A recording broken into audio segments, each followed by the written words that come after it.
शुभ रात्रि मेरे night dreamers, मेरे दिलों के मुसाफिर जो अब भी प्यार पर यकीन रखते हैं। एक और रात, एक और कहानी जो सिर्फ हम दोनों के लिए है।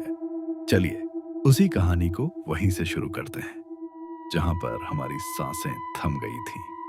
दिल थाम के सुनिए, क्या हुआ था उस रात।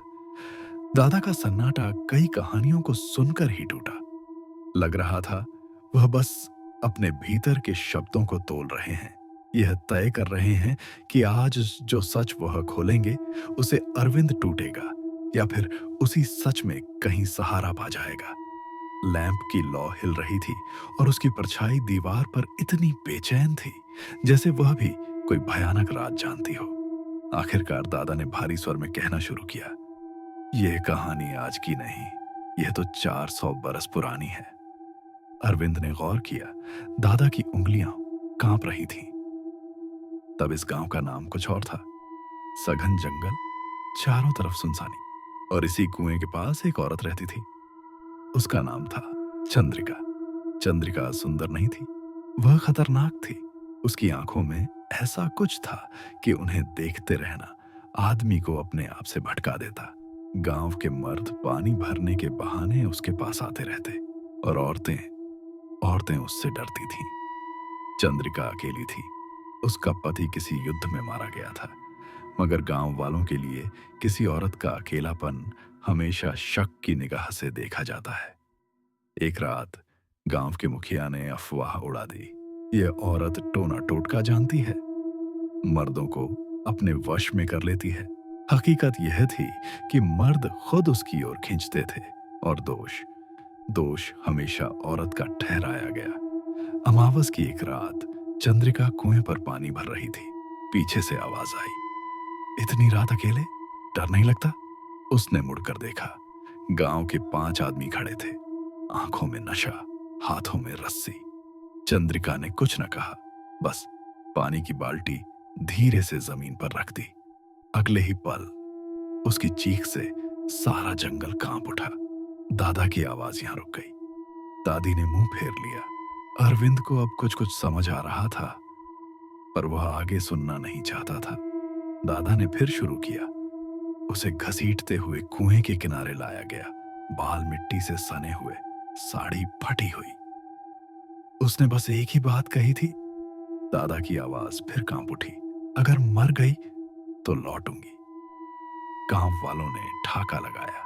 फिर उसे जिंदा ही कुएं में ढकेल दिया गया। कोई पत्थर नहीं, कोई दया नहीं, बस अंधेरा और एक औरत का गिरता हुआ शरीर। लेकिन चंद्रिका नहीं मरी।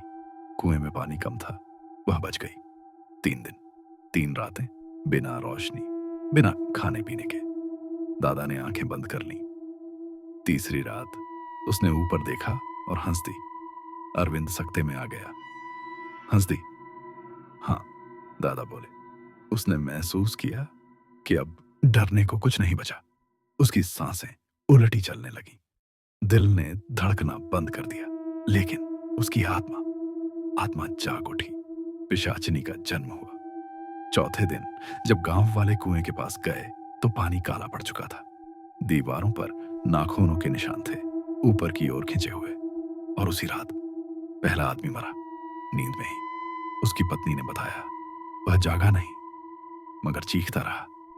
दादा ने कहा, उस रात के बाद वह औरत चंद्रिका नहीं रही, वह बन गई थी पिशाचिनी। पिशाचिनी क्या करती है? वह खून नहीं पीती, शरीर नहीं खाती, वह यादें खाती है। नींद निकल जाती है, पछतावे का रस चूस लेती है। जितना बड़ा गुनहगार, स्वाद उतना ही गहरा। अरविंद को अचानक एक बात याद आई। दादा, वह उल्टे पैर क्यों चलती है? दादा ने धीमे से कहा, क्योंकि जिस रात वह मरी उसकी सांसें उलटी चल रही थीं। सच्चाई का सबसे भयानक हिस्सा अब आया। दादा ने अरविंद की आंखों में गहराई से देखा।